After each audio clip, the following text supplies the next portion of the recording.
তো আমরা তাজের ইস্ট গেটের এই দিকে প্রায় এসেই গেছি। এই যে গেটটা খুব বেশি দূর নয়, 500 মিটার হবে। এখান এই দিক থেকে হেঁটে হেঁটে আসলাম। এবার কাউন্টারটা কোথায় দেখতে হবে, টিকিট কাটতে হবে। শুনলাম 50 টাকা করে টিকিট পার হেড। এদিকে অনেক দোকানদানি আছে, সব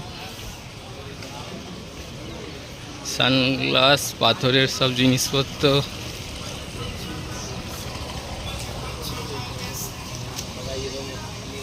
এন্ট্রি ইজ গেট, এই যে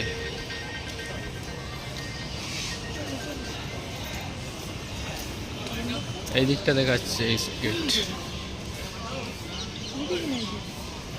জিজ্ঞেস করতে হবে, ভেতরে মনে হচ্ছে।